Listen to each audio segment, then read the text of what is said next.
To give everybody a brief welcome. Thank you so much for attending our webinar series. Today we're going to be discussing universal remote control and the MX HomePro line.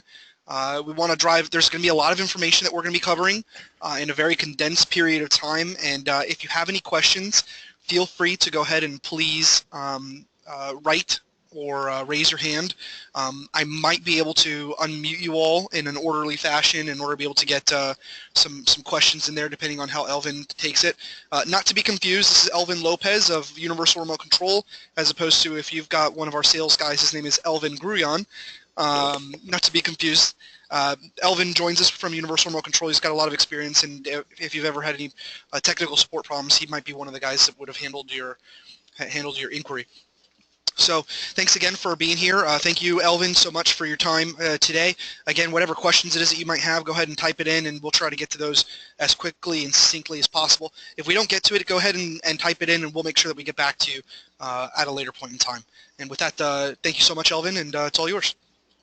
Thank you, Nick. So yeah, my name is Elvin Lopez. I've been with URC for 4 years. I'm currently the technical writer for Universal Remote Control. I did start in the technical support team, moved to the database, and then finally moved into the training department, which I've really kind of considered my home, and it's been really a really good experience for me. So today what we'll be talking about is MX HomePro, which is one of our newer lines of products. So if you guys are familiar with Universal Remote Control, if you aren't familiar with Universal Remote Control, I'm going to go ahead and give you a very quick rundown on the 3 product lines that we offer. So we offer our Total Control product line, which is more of our premier line.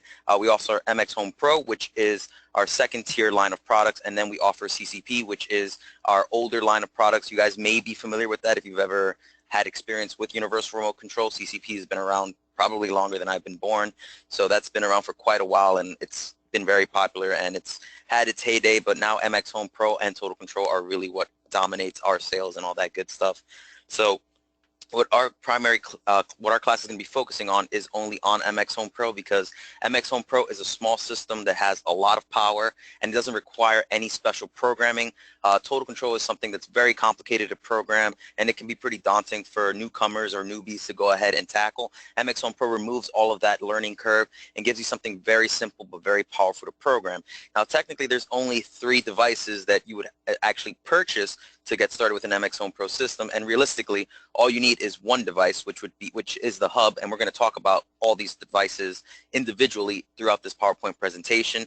After this brief PowerPoint presentation, we'll be going into the MX HomePro editor and the URC MEOS portal to program Z-Wave devices and to program a simple MX HomePro system, so that you guys can see how quick and how easy it is to do all of this. The first thing that we need to take into consideration when it comes to MX HomePro is who are the customers of today.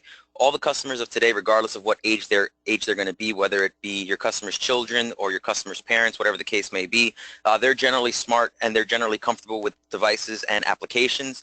You know, with the availability of mobile devices such as iPhones, Androids, tablets, everything that you can imagine, everybody is connected to the network and they're connected with each other. And customers now just want things to work. They don't want any type of bulky setup. They don't want it to run several wires all over the place. They just want something that's quick, convenient, and affordable. And that's something that MX HomePro is able to provide. MX HomePro was designed with the needs of those customers, and what we did was we created an affordable 2-way multi-room smart home system that requires no special programming knowledge. So to program in an MX HomePro system, you use what's known as the MX HomePro editor, and I'm going to give you more details about that as we continue on with this presentation. But essentially what you can go ahead and take a look at is on the image on the bottom. That's essentially all the parts and pieces that are required for an MX HomePro system. You have the hub located at the far left, the MX HomePro mobile application located right next to that, the R500 remote control next to that, and then lastly the TRF-ZW2, which is our Z-Wave bridge. In terms of control, at its heart, MX HomePro is going to be able to control any type of AV gear via IR, which is infrared, which is the traditional means of control for entertainment devices, or IP, which is a more advanced form of control. We have a pretty wide IP database, and IP codes are generally used for AVRs. TVs are becoming more popular, and as that popularity continues to increase in terms of IP control, our database team will work diligently with these third-party manufacturers to go ahead and get these IP code sets to add into our database. database. But currently, if you are going to be using anything over IP, you want to make sure that our database does have the IP code sets, because MX HomePro does not support any method of manual entry. In other words, you can't take any ASCII, hex, or JSON IP command strings and throw them into the editor. That's not going to be something you can do, but our database for IP codes is pretty big, and I'm pretty sure you can go ahead and find a device that you want. And if at any point you don't know if we have those codes for your device, you can always contact our technical support team. They're more than happy to go ahead and take a look for you. But we do offer several different types of advanced devices, and advanced devices are known as two-way devices. So there's a little MX HomePro terminology for you right there. Anything that you see as an advanced device is technically just a two-way device, and we have two-way devices for entertainment devices such as Sonos, HEOS, and Bose. We do have a couple other examples, but right here I'm just giving you just a few of those things that we have available in the editor. We also have two-way devices for lighting systems such as Philips Hue, Lutron Caseta, and Lutron Radio Raw 2. We do have other various types, and if you are using Z-Wave, you can feel free to pair any type of Z-Wave lighting systems with your MX HomePro system, and that's really going to go ahead and give you a lot of flexibility in terms of what you want to go ahead and put in your customers' homes. For climate and control, we have Nest and Honeywell, and again, this also kind of falls under the same jurisdiction as lighting control. If you are going to be using anything that's Z-Wave, so if you have a Z-Wave thermostat, doesn't matter what brand it is, as long as it communicates over Z-Wave, you'll be able to integrate it with your MX HomePro system. Lastly, here we have security, and security is primarily going to be coming in the form of Z-Wave. Z-Wave allows us to integrate with various different types of door locks, with various different types of sensors and cameras. Now, there is something really important to know with cameras, and that's that if you do want to add that level of security into your customers' homes, if you want that surveillance level security, you are going to have to use Z-Wave cameras. Those are the only types of cameras that are compatible with MX HomePro. But since you are using Z-Wave cameras, there is an easy way for us to go ahead and view cameras remotely or locally, and we'll talk more about that as the presentation continues to go on. But do know that with the utilization of Z-Wave cameras, your customers will have the capability of viewing live camera feeds from within the home as well as outside of the home. So here's the first piece we're going to go ahead and talk about, the MX HomePro Hub, which the model number is the MX HP H500. This is the brains of the operation. This is what handles all the processing that happens in the MX HomePro system. So this is what does everything in the background. This receives signals from the MX HomePro mobile app or from the R500 remote control, which we'll talk more about later on. This is always connected to the network, and it has the capability of being connected either via Wi-Fi or hardline Ethernet. Here at URC, we always recommend a hardline Ethernet connection just because that's the most secure and the most stable and fastest form of communication. But of course, you can always use that Wi-Fi. That Wi-Fi is a great thing to have in this device. It really gives you a little flexibility in terms of placement, and you can go ahead and have up to 5 of these in a room. You need the minimum requirement for a room in an MX HomePro system is to have at least 1 hub, and the MX HomePro system supports up to 5 rooms, so 1 hub per room. And if you needed additional hubs in those rooms, you can have up to 3 hubs per room, totaling at 15 hubs in total. Now, you may be wondering why you would want an additional hub in a single room, and that would be if you needed additional IR ports or if you needed another IR blaster or anything like that. That's the only real reason you would want an additional hub. But if you are comfortable with just having the 4 IR outputs as well as having the IP control and the front IR blaster that's located on the front panel of the device, then there's really no need to have more than 1 in a room. But like I said, just keep in mind that if you do want to expand into those other rooms, you need at least 1 of these in that room in order for it to be programmed into the system. And again, the maximum is 5 rooms. For communication, we have already mentioned this, but I'm just going to go ahead and touch base upon it. 4 rear IR outputs, front IR blaster, and IP control over the network. So that's something that's really good. It does have a bottom-facing mounting plate, so that really makes this nice and easy to hide. Again, it can be connected via Wi-Fi. It can only be powered via the 12-volt adapter that comes in the box, so it's not PoE or anything like that. So just kind of keep that in mind in terms of where you want to go ahead and place this device. Having that front IR blaster and Wi-Fi does give you a little flexibility in terms of where you could go ahead and place this. The next thing that we're going to talk about here is the MX HomePro mobile app. Now, the MX HomePro mobile app is what you'll be using to control any type of entertainment device. And entertainment devices are those that are controlled via IR or IP. So anything that you've programmed from our IR code set or from our IP code set, that's what you'll be using the MX HomePro mobile app to go ahead and control. Now, the MX HomePro mobile app, it really works with the hub perfectly, because in order to get started with the system, all you need to do is purchase one hub, and you can go ahead and use the MX HomePro mobile app to control all the devices that you program with that hub. So essentially, to get started with a customer, you can just go ahead and sell a hub and just download the MX HomePro mobile app on the customer's mobile device, and they can already go ahead and get started in controlling their devices. Now, this would be an extremely simple system, but I'm just kind of giving you this example to let you know that the minimum requirements to getting an MX HomePro system started is very low, so it really makes things very comfortable. So the MX HomePro mobile app is used to control TV, cable boxes, Blu-ray players, and almost any other device controlled via IR or IP. So if we look at the example to the right, we can go ahead and see that if we press the watch cable button, it will go ahead and jump us into our cable page. So not only does it support the control of those devices, but it has deeper menu items that you can go ahead and customize, and you can rearrange all of these commands right here. So you can go ahead and rearrange all of this. There's several pages of commands that you can go ahead and add, change, or edit, or whatever you see fit. So you can really go ahead and customize this for your customer, which is something that's really cool. The MX HomePro mobile app also supports a settings menu. I'm sorry, not a settings menu, a rooms menu, which is located in the settings menu. And that's something that's going to be pretty exclusive to the MX HomePro mobile app. So in terms of control, you have two options. You can go ahead and use the MX HomePro mobile app, which is free to download. As long as you have a hub, you'll be able to communicate to it and control all of your devices. The other option is the R500 remote control, which we'll be talking about later on. But the R500 remote control is only a single room solution, so it does not have a rooms menu, and whatever room you assign it to, it's tied permanently to that room unless you unassign it.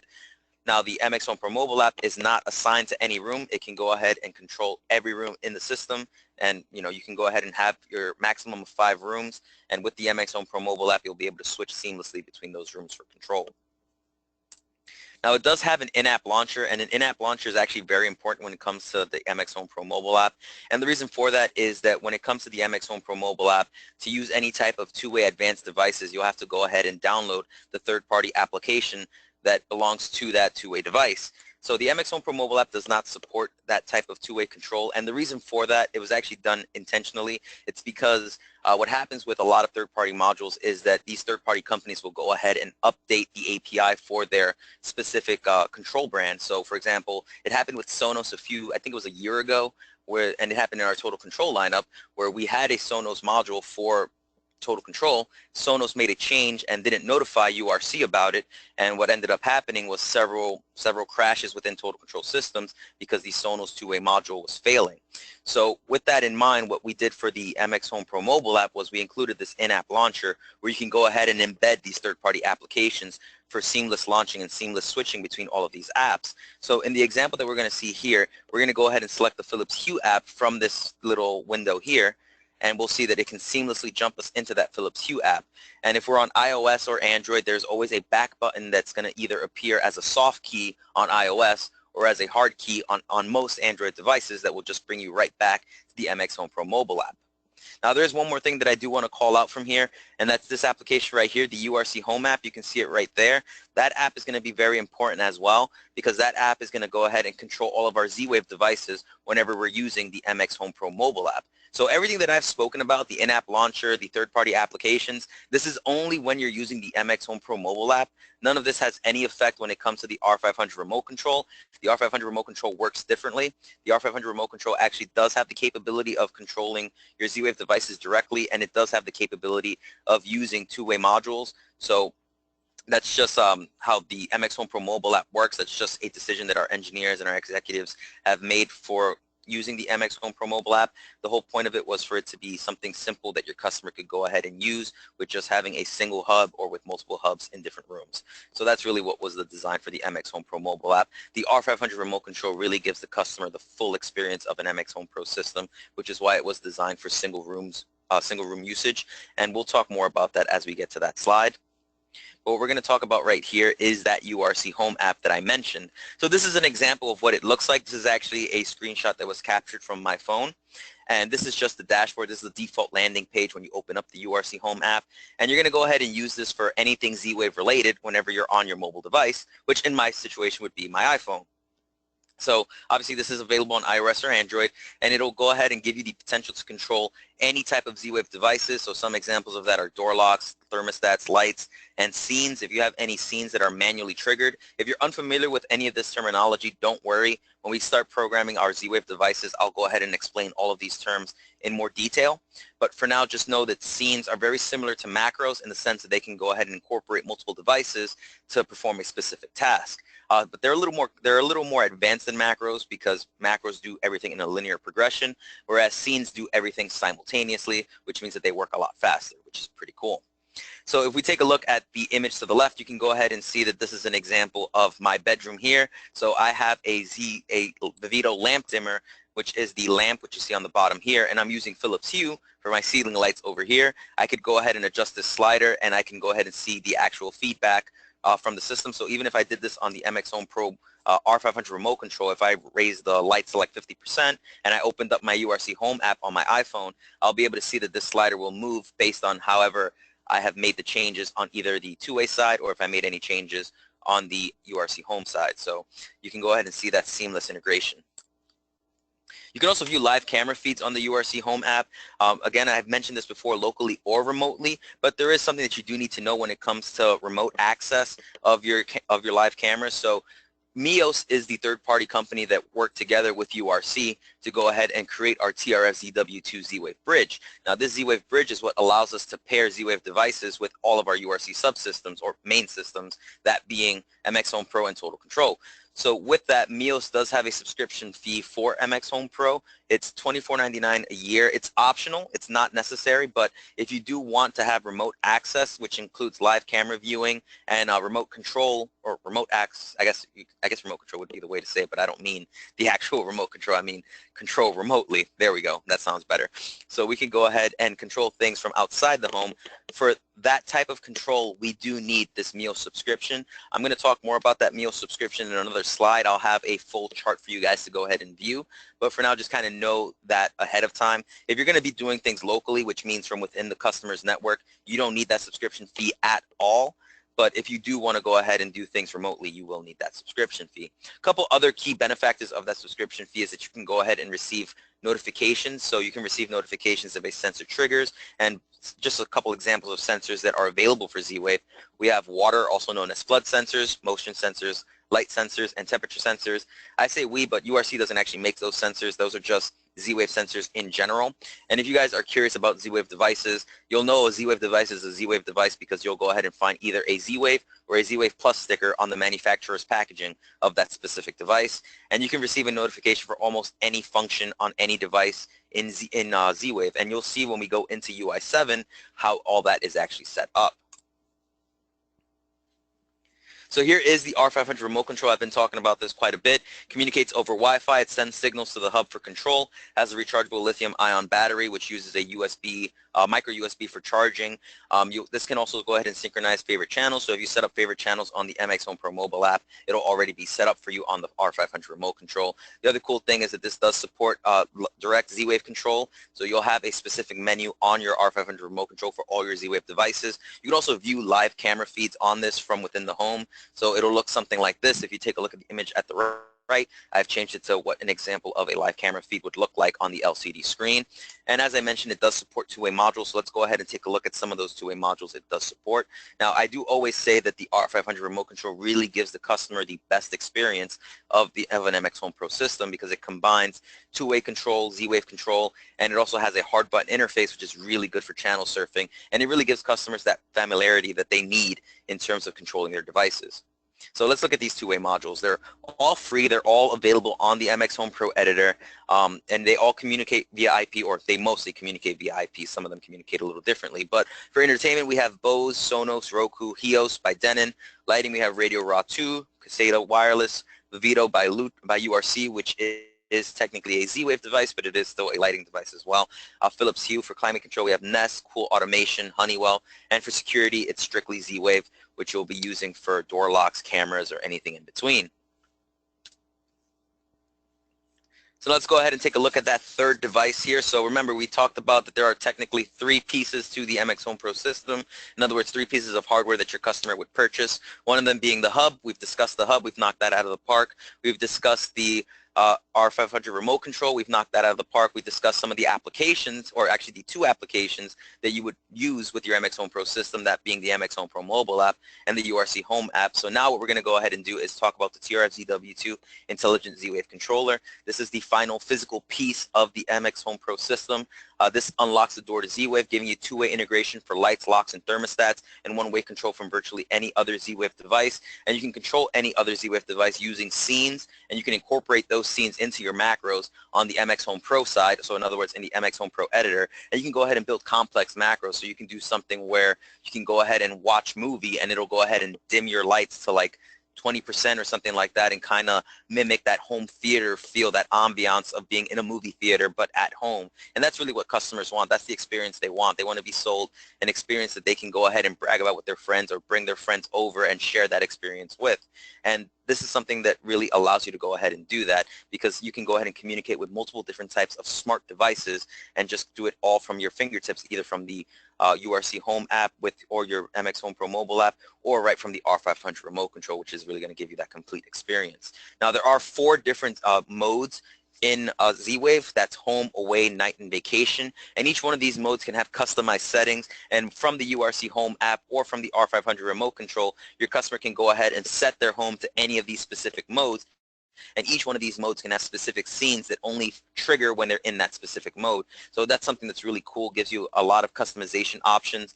Z-Wave offers a lot of products in terms of power conditioning, which can go ahead and have your customers really control the amount of power usage their homes have. And you can even do this with thermostats as well. You can have a scene that only plays in away or vacation mode, where it sets the temperature to something really low that's not using a lot of energy or anything like that. This can also be connected either Wi-Fi or hardline Ethernet. Again, my same rule of thumb applies. I prefer a hardline connection, but having that Wi-Fi flexibility is always great.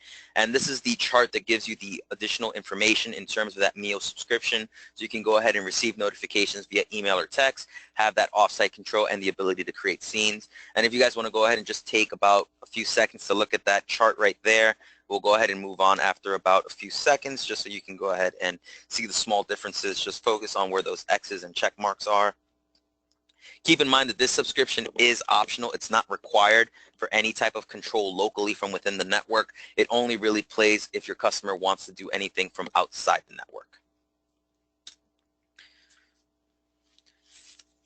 The last thing we're going to talk about here is the MX HomePro editor. So the MX HomePro editor is the programming software that's used to program the MX HomePro system. You don't physically download it on your computer. It's available on the cloud. You just access it via a website, which you'll go ahead and see me do very shortly. You can program this from anything with an internet connection and a web browser. I'll be programming a MX HomePro system using a 2016 MacBook Pro, which, if you guys are familiar with URC, our software usually does not do Apple, but this time I'm force feeding it Apple seeds, so this is a good thing here. And after you do the initial setup, you can actually do remote programming from the cloud-based editor, which is really, really good. That's something that's very popular and people really like. So that is something that's also a really cool feature about the MX HomePro editor. And as you can see in the example to the right, you've got the MacBook Pro and an iPhone, which can go ahead and access it through the Safari web browser. So even if you have a tablet that's connected to the network and you just want to program it from there, you can go ahead and do so. So now we're going to go ahead and talk about something new that just got added to MX HomePro, and that's Alexa integration. This just got released maybe 2 weeks ago. This class is not focused on this at all, so I'm just going to be talking about this very, very quickly, very, very briefly. You can go ahead and have it control devices that you program in your MX HomePro system with the trigger phrase turn on or turn off. So some examples of that are Alexa turn on bedroom lights, Alexa turn off kitchen, Alexa turn on cable. Just a few examples of things that you can go ahead and control using Alexa. We do have a pre-recorded version of a webinar that I gave on Alexa integration on our YouTube channel. At the end of the class, I'm going to show you a couple different places where you can find resources on all the classes that we offer virtually or through the web.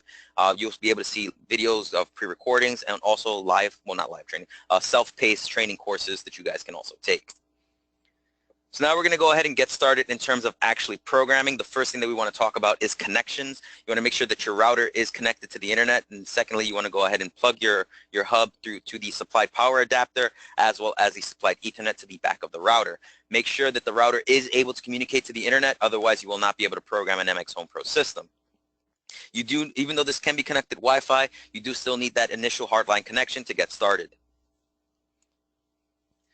So you have two options. You can go ahead and get started using the MX HomePro mobile app or using the R500 remote control. This is the initial setup process. What we're going to be doing is gaining a programming key, and then we're going to be using that programming key to go ahead and start programming a system.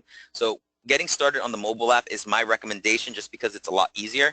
What you're going to do first is select installer options and maintenance. Next thing you're going to do is you're going to select set up a new system. Pretty straightforward so far. Just select set up a new system. And if your mobile device is already connected to the customer's network, the MX HomePro mobile app will automatically search for an available hub. So remember, in the previous slide, we made sure that our hub was connected to the router. So once we do this, we're going to be able to have our MX HomePro mobile app scan for an available hub. It'll go ahead and display all available hubs based on the wired MAC address. And you'll be able to select whichever one you want. So if you have multiple hubs on the network at the same time, you'll get multiple listings of MAC addresses, and you can go ahead and select whichever one you want. So you'll select the hub, and that'll go ahead and bring you to this screen here. So if you do plan on making your hub work via Wi-Fi, just follow the directions on this screen. It's very simple what it says. If using Wi-Fi, unplug the base station from your router. The base station Wi-Fi indicator light will blink steadily. When the base station Wi-Fi indicator stops blinking, select OK to continue. So essentially, once you get to this screen, unplug the Ethernet cable, wait for the Wi-Fi light to stop blinking. Once it stops blinking, select OK. If you just want to stay with your hardline Ethernet connection, select OK and ignore the top part of that message. That'll go ahead and bring you to your programming key, and this will stay on your screen. If your phone locks, you can just go ahead and unlock it. This will still appear here, and this programming key that we see here is what we're going to go ahead and enter into the MX HomePro editor shortly. Now, if we're getting started from the remote control, the setup process is generally the same. You're going to select Get Started. Then you're going to go ahead and select yes to this question here because your base station should already be connected to the router with an Ethernet. So you'll just go ahead and select yes. And then from this point on, you're going to go ahead and select the available wireless network. So once you select yes to that previous question, it's going to go ahead and start scanning for available wireless networks. Select the one that belongs to your customer, enter in a passcode if required, and then just follow the on-screen prompts. And then you're just going to have to select a hub from the list. So it's going to go ahead and scan for available hubs just like the MX HomePro mobile app did. Select the one from the list that applies to your system, and then just go ahead and continue from there. You'll see the same screen about the Wi-Fi as we saw on the previous slide. I just couldn't get a screen capture for that because it was on the physical remote control and it just didn't look good. I was able to find these screen captures, but I couldn't find one for that one. But the same rules apply. Before you get to the programming key, just unplug the Ethernet cable if you want Wi-Fi. Wait for the Wi-Fi light to stop blinking, and then select OK, and then you'll be brought to the programming key. If you want that hardline Ethernet connection, just hit OK, and you'll be brought to the programming key. So that's all we've got for the slideshow, and now we're going to go ahead and do the actual fun stuff. Before we do that, I will just go ahead and make sure we don't have any questions. Nope, so far looks like everything is all good.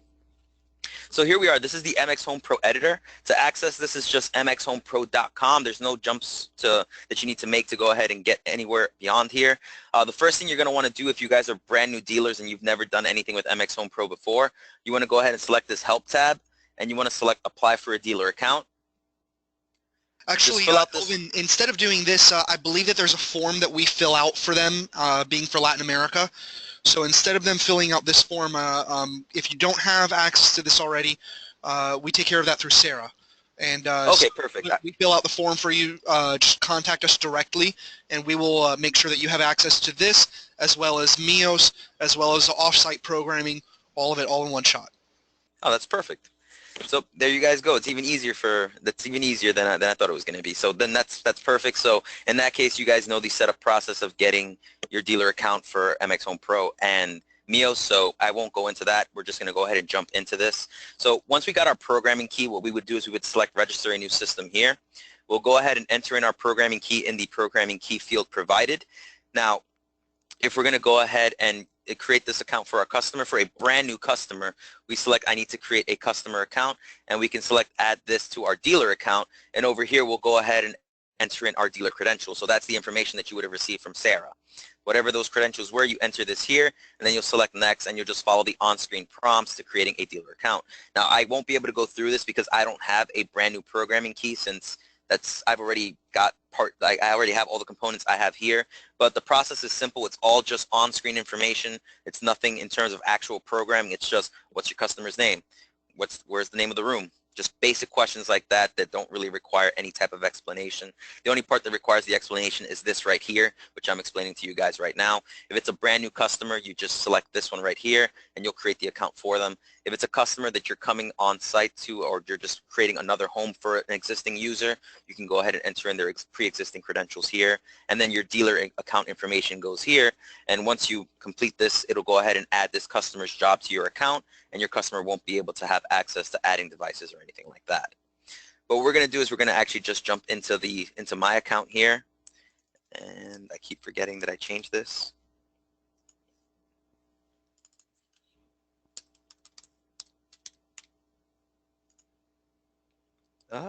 Well, that's a new one. Give me 1 second, guys. I had this here. I don't know why it's not.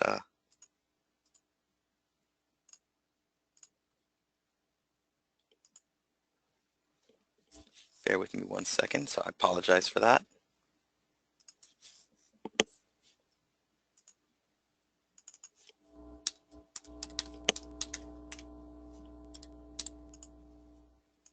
Yeah, so while Elvin is working on that, just to bear in mind that, again, that form is very simple for us to fill out for you.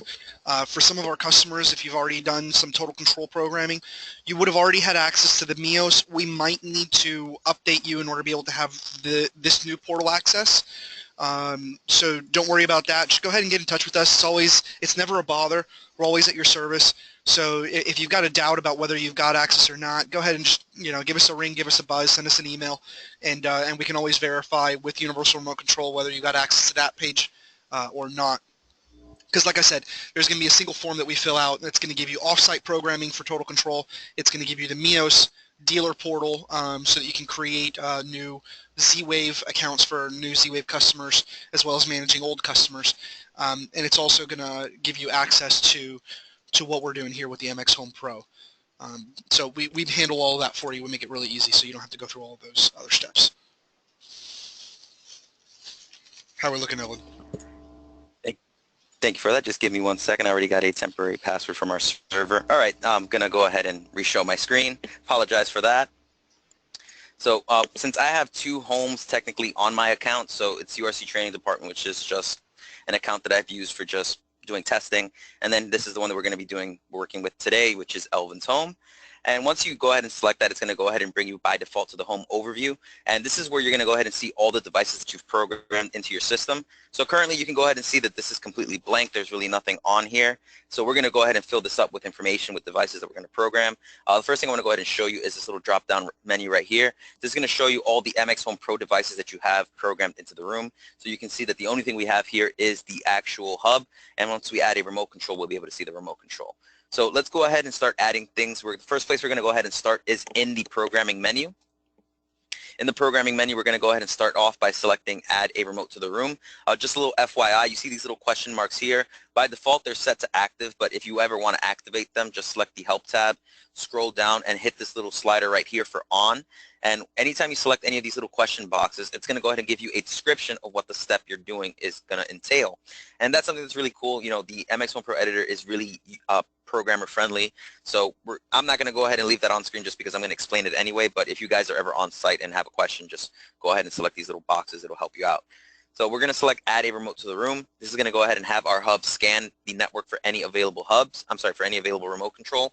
So even if we got the programming key from the remote control, we would still need to do this because all we did by doing that was just getting the Wi-Fi information sent to our remotes, and it'll go ahead and appear like this. So if I had multiple ones of these available, it'll go ahead and list various MX HomePro R500s, but what'll display that's unique is this remote ID, and this remote ID I can see physically on the LCD screen of my remote control. So if I did have multiple R500 remote controls connected to my network, I would be able to differentiate which one is which by the remote ID that's presented on the screen. So I'm just going to go ahead and select this and select Finish. And now if I go to my home overview and I hit this little drop down here, I can see that my remote control has been successfully added, and I can hit this little trash can icon to remove it, but I'm not going to be removing it. So the next place here is add entertainment devices to the system, and this is where we're going to go ahead and program devices via IR or IP. Let's go ahead and start with just we're going to start with the television here.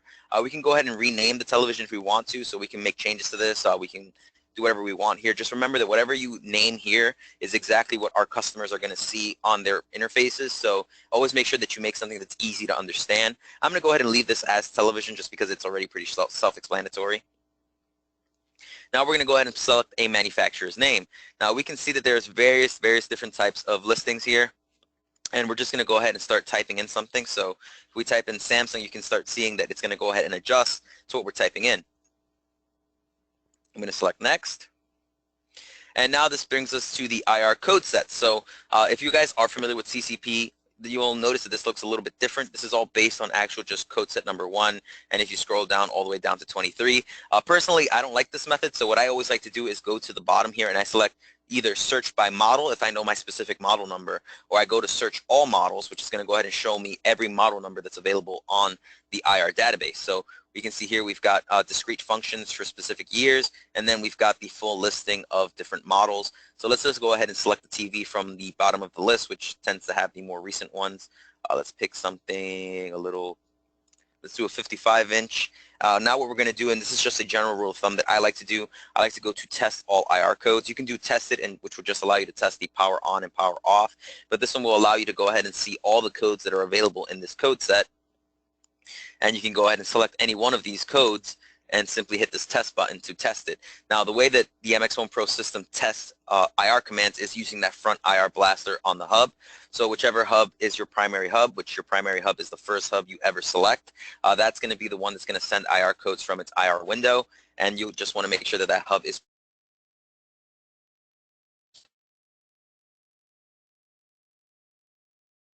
tested properly. From this point here, we can go ahead and, yeah, that just showed up because I tried to test it and then I moved it too quickly, so don't worry about this, no response received. So from here, what we're going to do is we're going to go ahead and decide whether we want this to be routed to an emitter port on the back of the device, or we want this to work from the front IR blaster. Just for a little diversity, I'm going to go ahead and have this work off of the front wireless IR blaster. This requires line of sight, obviously, because it is wireless IR. If we wanted it to work off the rear IR port, we would select something from here. We will add devices that use this, so we'll come back to that. Now, favorite channels with televisions. I don't know if you guys use like actual satellites connected to the back of your TVs. If you guys do, if you wanted to enable favorites, you could, but favorites don't really work very well when it comes to something like that.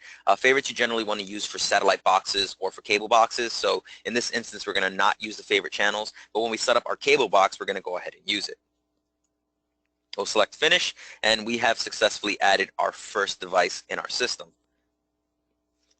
So now if we go to the home overview, we can go ahead and see we've got it here. We've got the brand and the model number listed, and we can go ahead and make some changes by hitting this edit icon. We can do some command repeat setting changes, although I recommend you don't touch this unless instructed by technical support. This has been set up by the database team, and it's been in conjunction with the third-party manufacturers.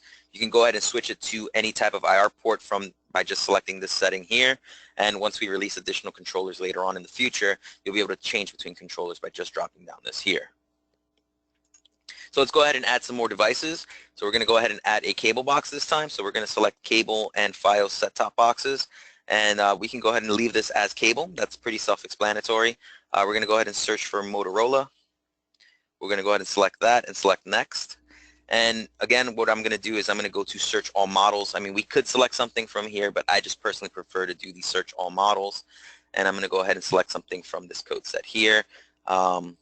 Nick, is there any particular box that you guys use a lot or anything like that? Not that I'm aware of, but you know, I'm sure that the guys that are in the country, in each independent country, they'd be able to figure out based on the model number there. Fair enough. So I'm just going to go ahead and select a random one. This isn't any one in particular, but I'm just going to go ahead and select this and hit the test all IR. I'm going to go ahead and take a look at the commands that it has. I'm going to go ahead and select something and just hit test it as I normally would if I was out in the field. Generally, if I was out in the field, I would probably wait for this to actually go through the network, but I just want to go ahead and show you all the things that you can do here. So we're just going to go ahead and select save, and the MX HomePro editor is going to get mad at me in a second. We're going to go ahead and have this go through IR port 1. So this is going to be assigned to the rear IR port, which is just labeled as number 1. And I'm going to go ahead and select next here. And on this one here, I am going to enable the favorite channels. And here we go, MX HomePro editor got mad at me.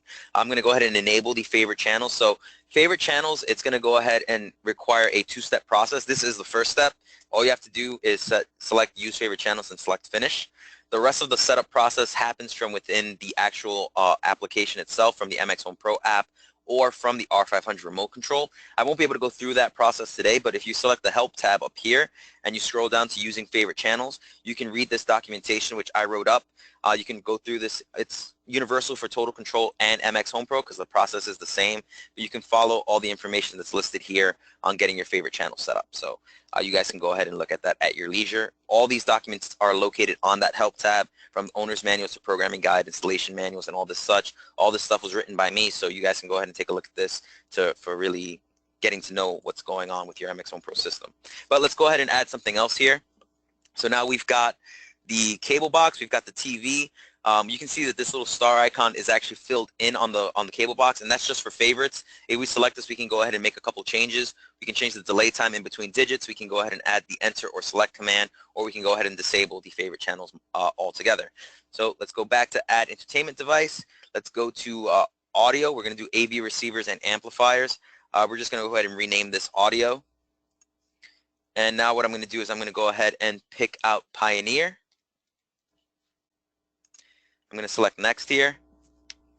And to give you guys a little bit of a variation of things here, I'm going to go ahead and have this controlled via IP. So as you guys already know, I like to do search all models, so I'm going to select that first. And then I'm going to go ahead and select network controlled right here on the bottom.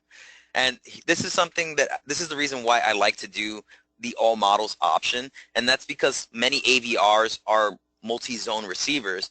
And if we just go by the code set number, which I had already removed, but if we just go by the code set number, we don't know if we're using a code set that's for the main zone, or if it's for zone 2, or if it's just for a built-in source like a tuner or something like that.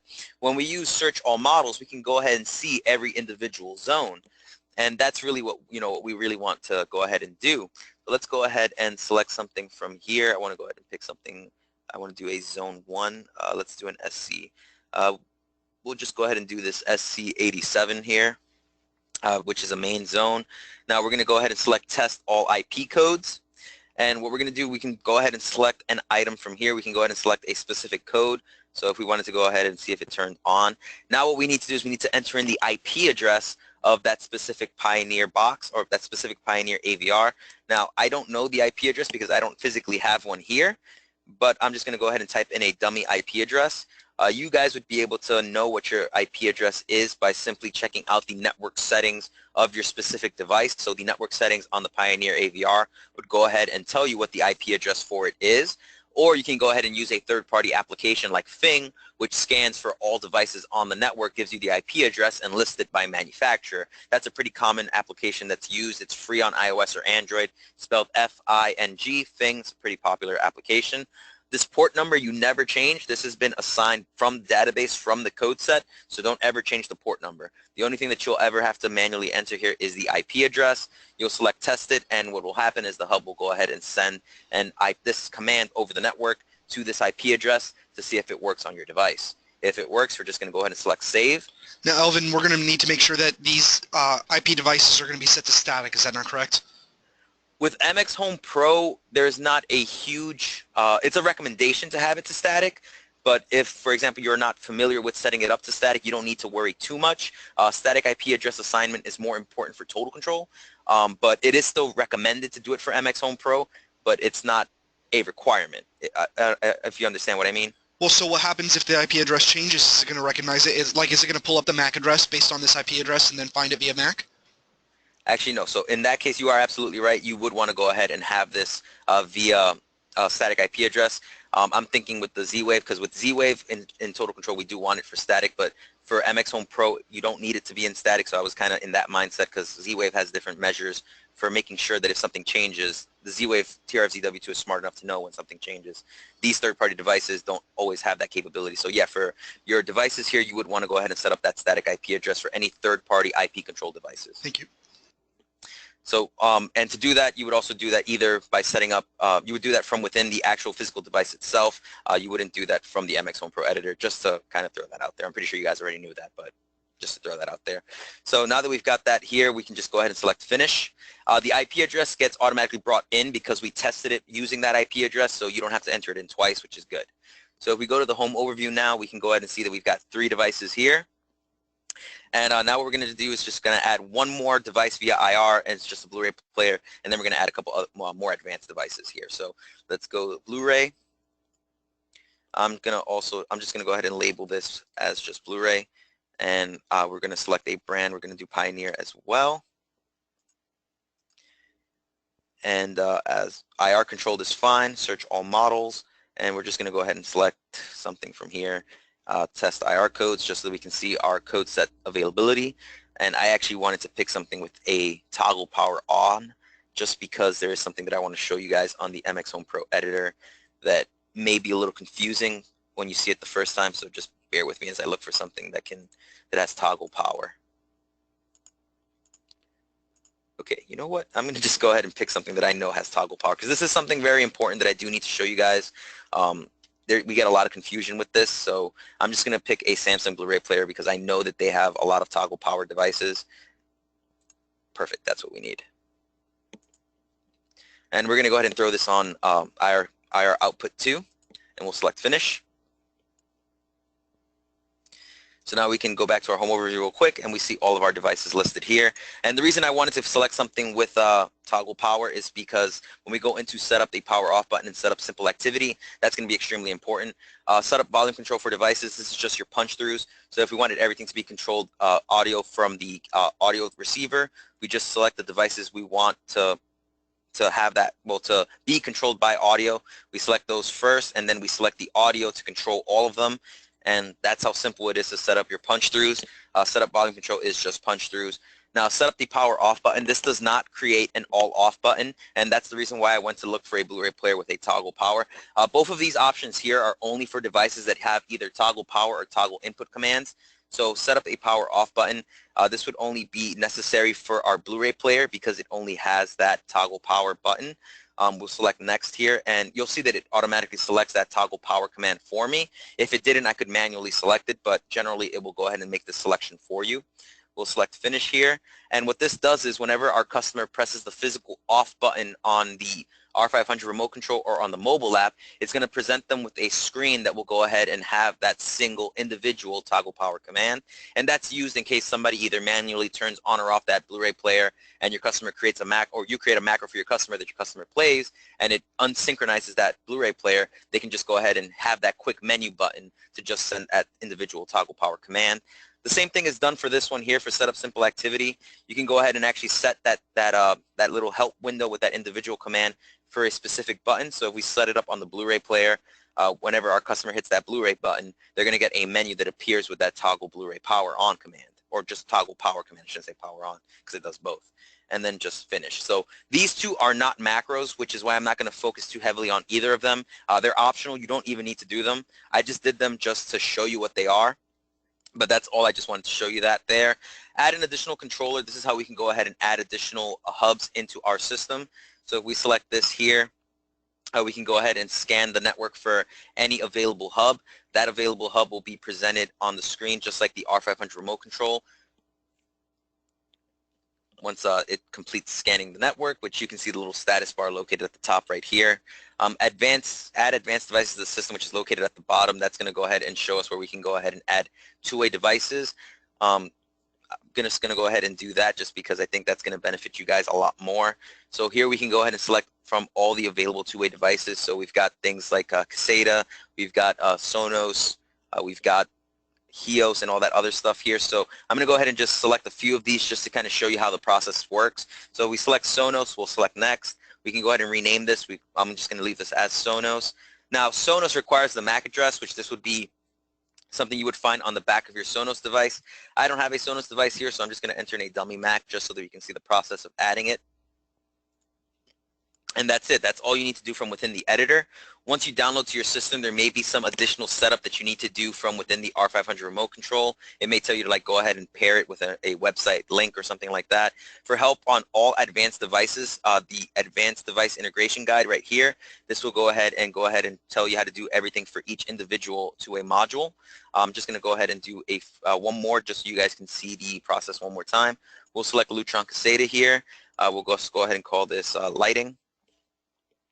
Select next. This one just requires an IP address, so you'd want to do something that is the IP address, which needs to be static. Just to reiterate that one more time, and you know, you can go ahead and just enter that in. That's a dummy IP address. This would require a JSON file, which I don't have, so I'm not going to go ahead and do this here. This would be something that you would have to go ahead and get from the Caseta side of the software, I'm assuming. I've never actually done Caseta, so I would refer you to the integration guide, and then from here you can go ahead and find out what the exact process is from there. But just to show you something else, because I do want to add one more thing here before we continue on. Let's go ahead and just try something like HEOS, which is another very popular thing. We'll call this audio, and this would require the IP address as well. I'm just going to select anything from this list here, and this would here for linking the account to HEOS. So you can see that every two-way module has differences that you're going to need to go ahead and do to get it added into the system. This is another device that I don't physically have here, but at least you can go ahead and see the actual process of doing this. You would go ahead and enter in your customer's username, password, and then just re-enter the password, select next, and that will go ahead and add it into your system, and it would appear here under advanced devices. So any two-way module you add into the system will appear as an advanced device located in this submenu right here. The one other thing that I will be adding from here is actually the TRF-ZW, so our Z-Wave device. We can go ahead and just call this Z-Wave. Select next. And now it's going to go ahead and scan for an available TRF-ZW2 on my network.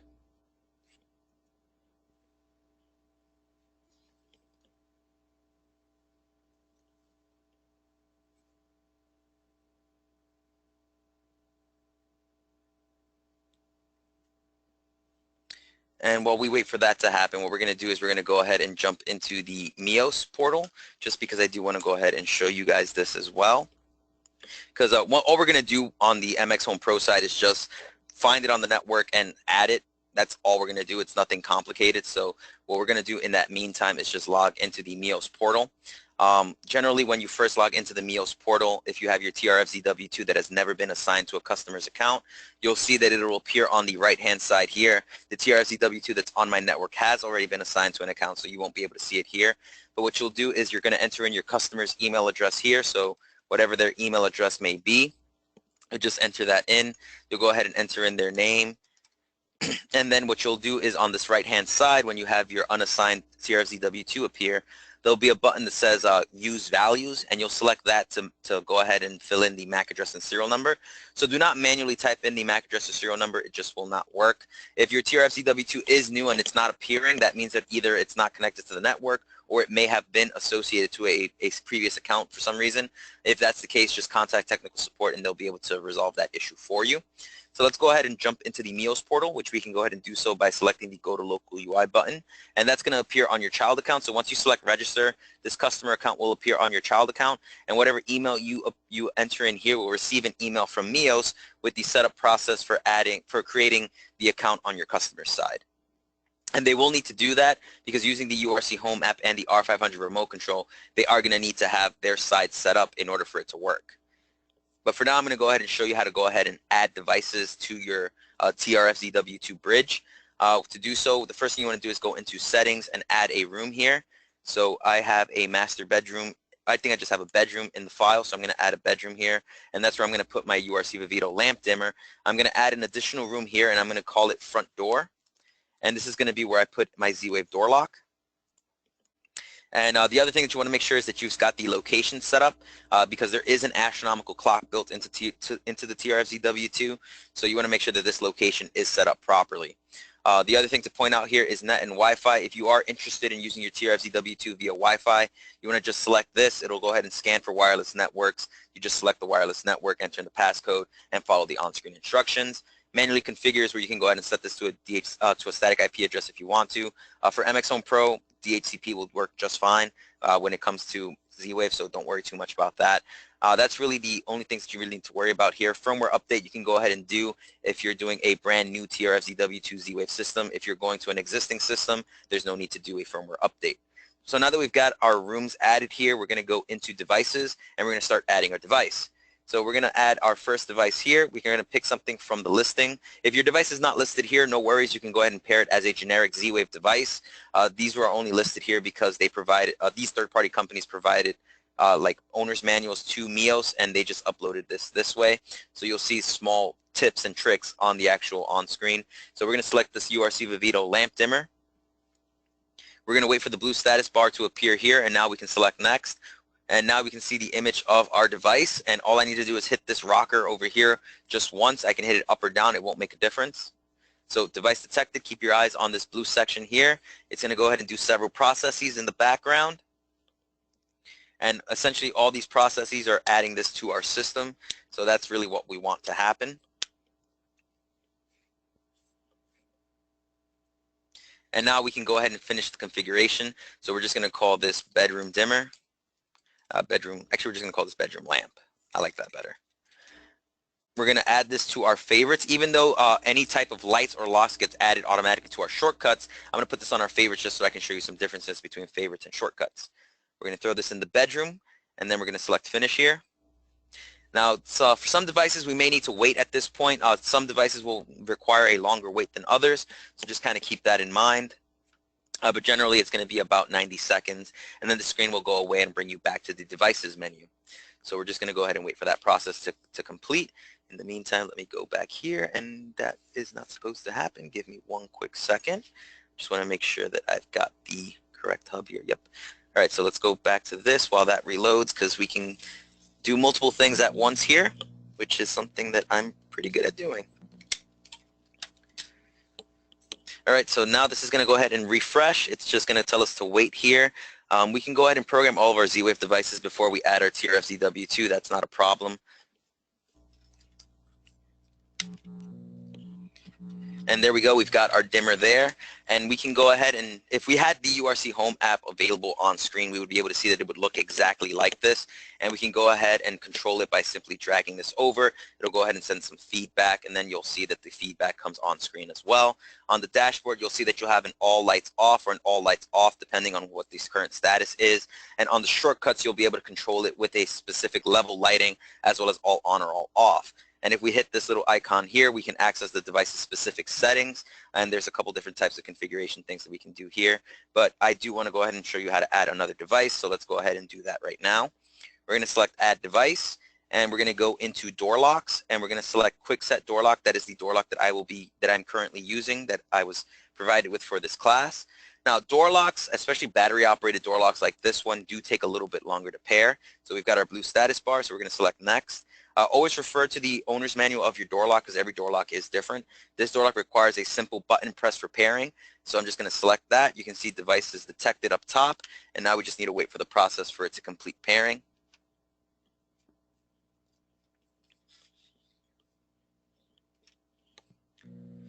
What happens with door locks is that it has a lot of security keys to exchange. It uses the same encryption level as online banking to make sure that it is extremely secure, so your customers can really feel safe using Z-Wave door locks. You know, they're completely fine, and you can go ahead and set up individual pins for individual people that live in the home. This process will take a while because of all those security codes that need to be exchanged. So you're going to see that this is going to take a little bit longer than usual to go ahead and pair. You guys probably saw that the lights were almost instant. It was just done, and we were ready to start completing the configuration process. But this can take a while. It also depends on how much distance you have between your door lock and the TRF-ZW2 bridge. The distance that I have here is probably less than a foot. It's right on the desk, right next to each other. So this process just takes a while because of the security keys. And you can see that this timer may have finished out, but this is still doing things in the background. And this is an error that you'll see a few times. It's a Mios issue. It's not a URC issue where it'll say device failed to configure, yet we can go ahead and continue configuring it, and we'll see that we can even test it and that it'll work and provide us with the correct feedback. So I'm going to put this in favorites as well, just because I want to show you that on the dashboard. And then I'm going to go ahead and throw this in the front door, and I will select finish. Now this is also going to be a part where it takes a little bit longer, so we're just going to go ahead and let this finish, and I'm going to see if I can go ahead and discover this TRFZW2. And there we go. So here it appears. So I'm going to select this. It appears based on its MAC address. So if you have multiple TRFZW2s, just check out your primary one. Generally, you'll only need one of those, but if you do happen to have more than one, just make sure that you verify it via MAC. And we'll select Finish here. And now it's going to go ahead and tell us to make sure that we have our TRFZW gateway programmed and ready to go, which that's what we're doing right now. We're going to go ahead and select Finish. And that's really going to be everything we do in the programming menu. In the advanced menu, I will be showing you how to create macros, and I'm also going to be showing you how to go ahead and incorporate scenes into those macros, but we're going to go ahead and create some scenes first. So let's go ahead and see that this is still doing some stuff. So let's go back to the editor while that works in the background so that we don't waste any time here. So let's select Automate Activities in the system. Automated activities are macros. I want you guys to know that anything that says automated activity is a macro. So now let's go ahead and do an all off button.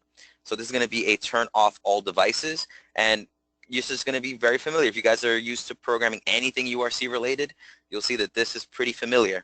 So we're going to select all of our devices and all of the off commands. So the top lets us select the device, the bottom lets us select the command, and we can do add or test it. I'm going to throw in that Blu-ray as well, even though it has a toggle power. And we're going to throw that in there. Special function will allow us to access variables if we set up any, and I'm just showing you this just to show you this. We can add delays in between that. You'll see that the add jump to button is blocked, and that's because we're doing an all power off button. If we were doing something like a brand new button on an entertainment page, then we'll be able to jump to a specific device, but generally this button will remain blocked off.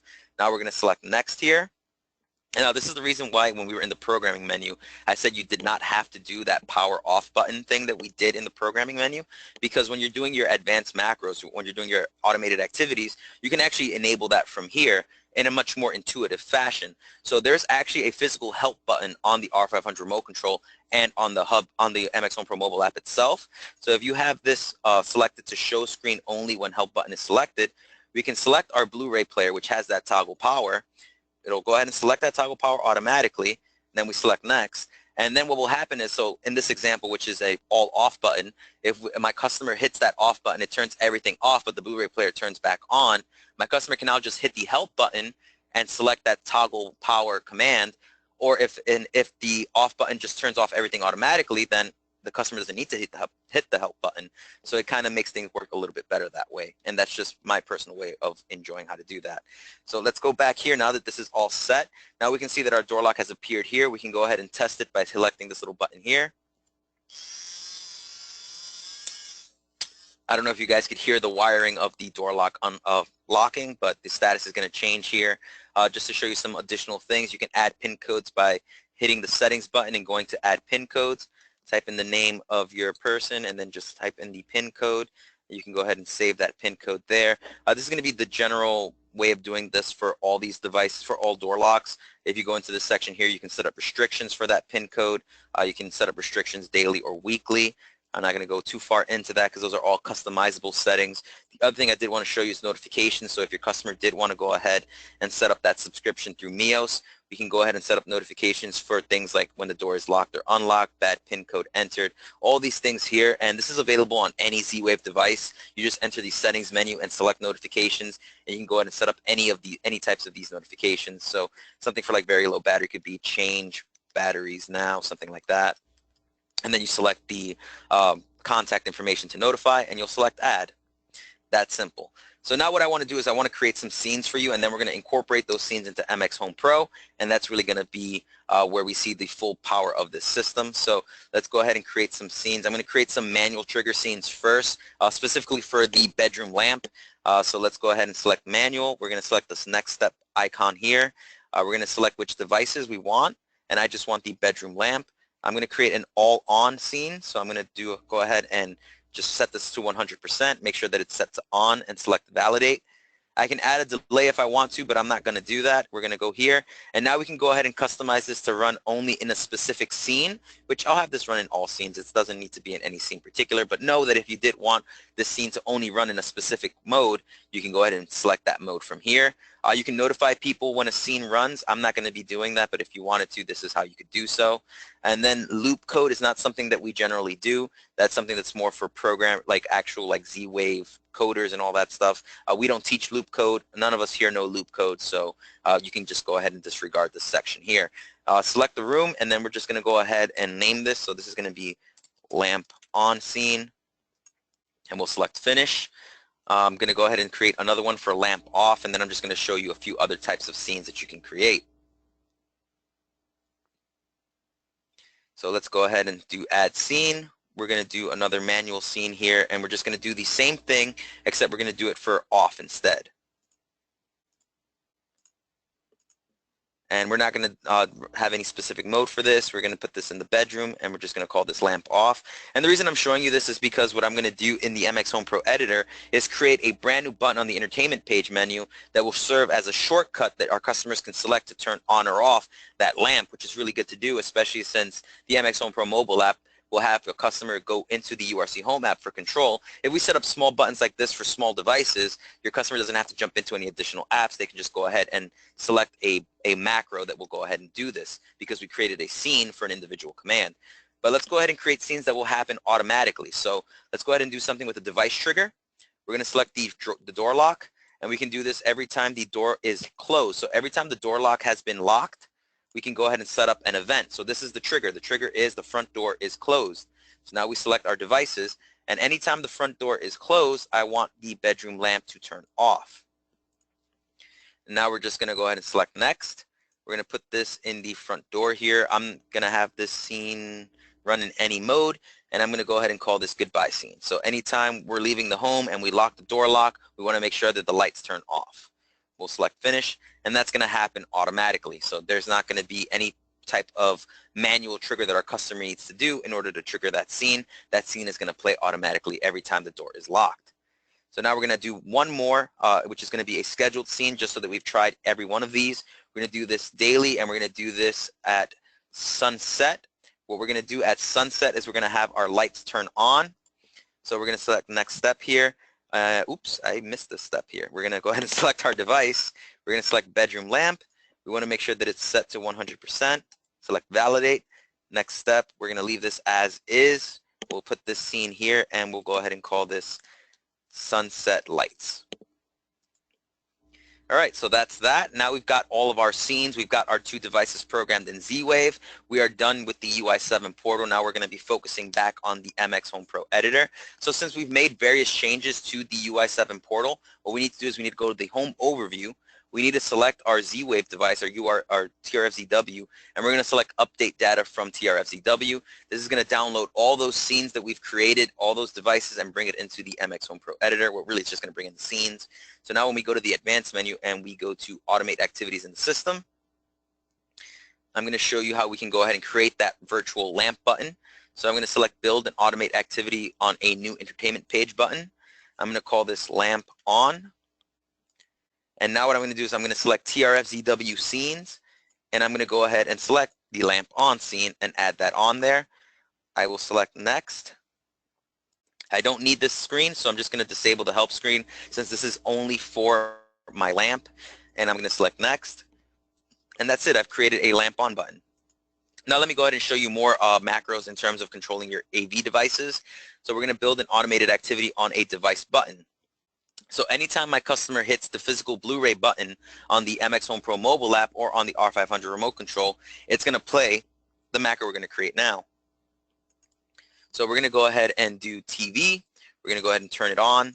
We're going to go ahead and select the appropriate input. Now I'm going to go ahead and show you how to completely do this macro, even though I do believe that you guys probably already know how to do this. So I'm only going to do this once. Any other macros from this point on, I'm just going to throw in some random commands, and that's really going to be all I'm going to do.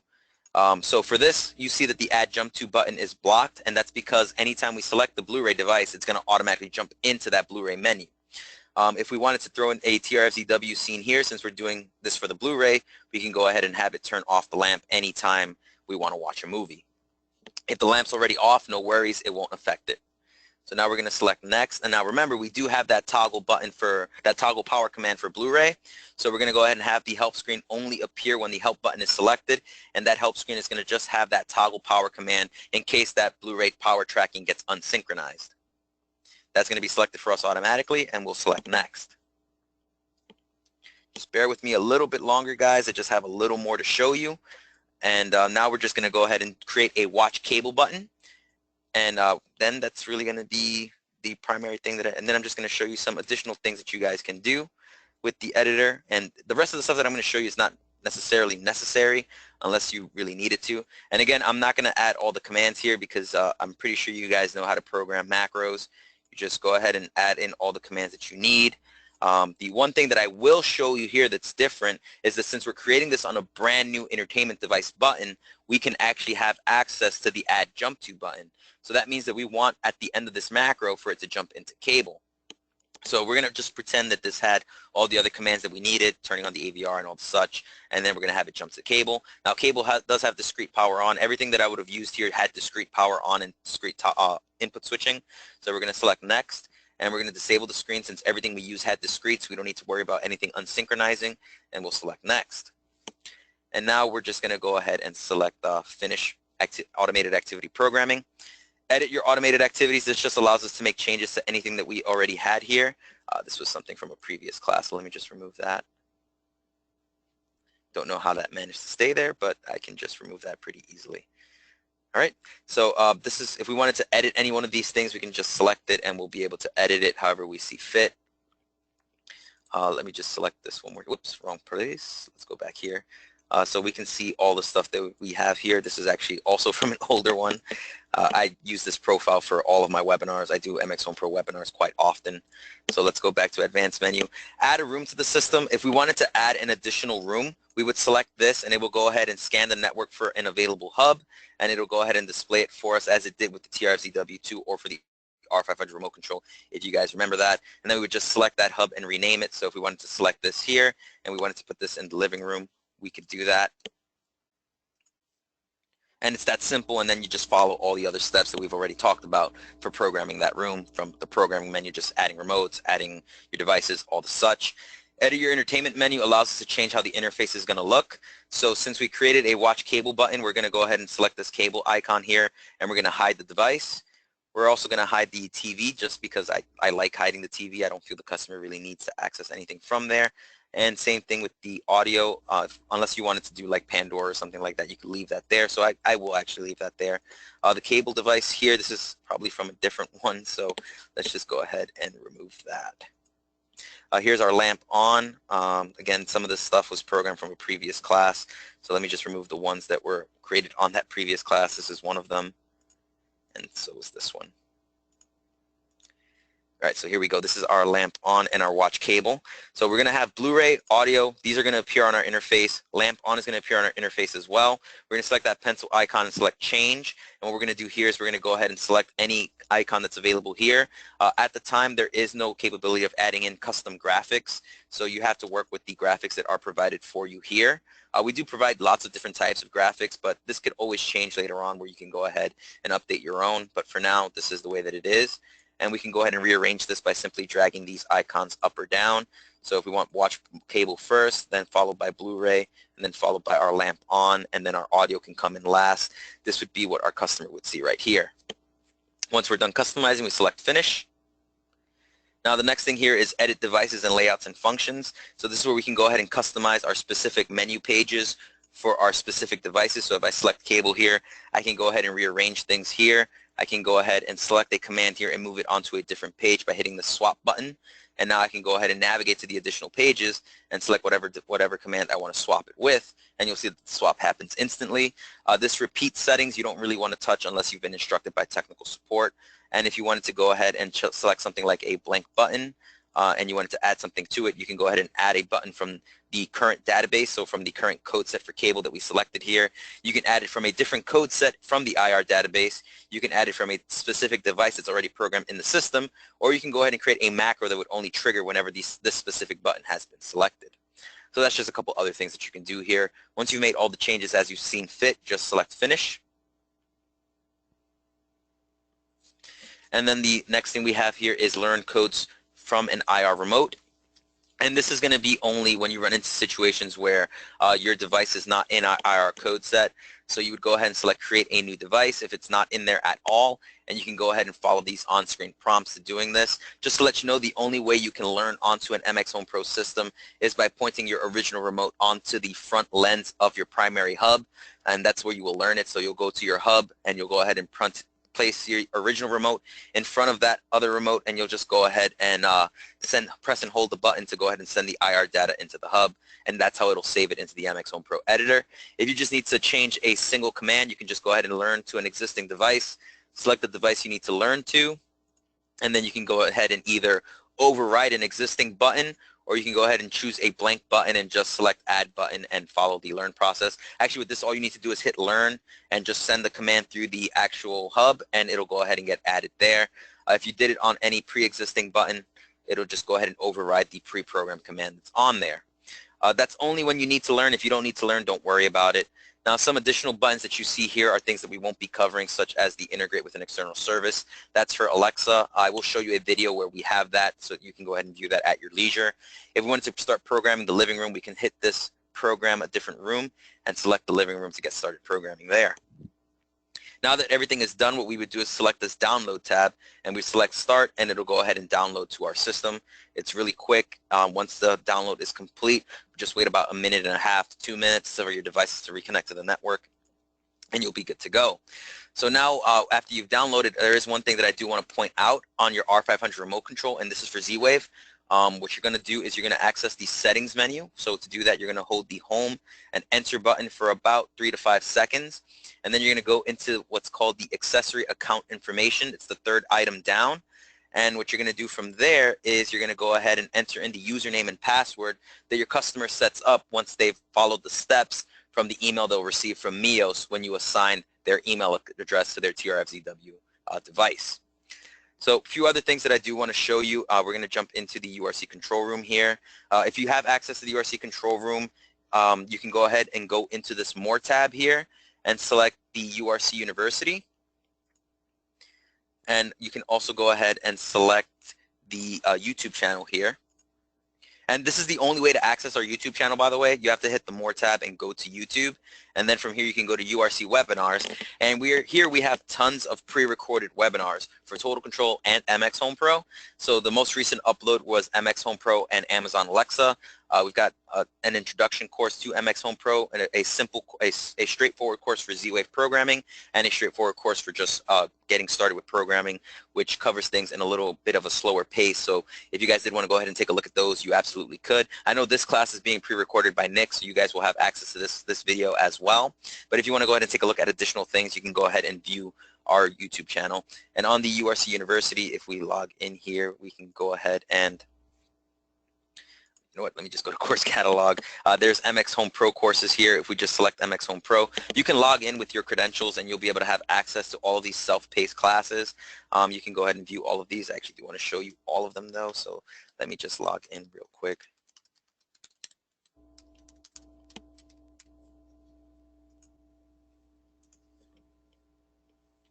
So yeah, if we go, once you log in and you go to course catalog, you'll be able to see a lot more classes. And all of these are self-paced. They're not particularly long. For example, there's 6 items in the getting started, but it's introduction, MX HomePro details, setting up MX HomePro, creating a dealer account, all this stuff that's really important. I mean, the longest class here is 15 minutes, and it's self-paced. You can start it up now, finish it tomorrow, whatever the case is. You have a lot of flexibility with that. And we offer them for Z-Wave courses as well, for configuring your Z-Wave devices, configuring your gateway, and creating scenes. And under becoming an expert, we really tell you how to take best advantage of your dealer account. So that's all that I have for you guys. So at this point, if you guys have any questions, you can feel free to make them. Let me go ahead and take a look at the questions dialog box. I don't see any questions there, but that is all the information that I have for you guys. So if you guys do have any questions, just feel free to make them. Yeah, if you guys have any questions, feel free to go ahead and there's a little hand raise. I can unmute you one at a time. It'd be my pleasure. Or you can write it in the questions dialog box. Or you can get in touch with either myself or with your salesperson here at Audio Video Export. Hang out for a second. Elvin, that was I learned a lot. I didn't realize that it could do so much. That was pretty cool. So want to thank you again and thank everybody for attending. And if there's nobody who's got a question, we'll go ahead and we'll wrap up. Yeah, if nobody has any questions, if you do have any questions and you want to email URC as well, you can feel free to email training@universalremote.com. That's going to forward your questions to the entire training team, including myself. So if you guys ever have any questions, then don't hesitate to ask. We're always willing to help. You know, that's what we're here for. That's why we won the Platinum Award for training at CE Pro. We always are willing to help out our installers, and whatever the case is, we're always there for you guys. I just want to thank you again, Elvin, and it's been a pleasure. And you guys will get a follow-up email with a copy of this recording. And as an FYI, there was a handout that you should be able to download. If not, then go ahead and let me know. And it's a PDF copy of the presentation that Elvin has been so generous in order to be able to give us. As always, feel free to get in touch with us should you need absolutely anything. And thanks again. Yep, thank you guys.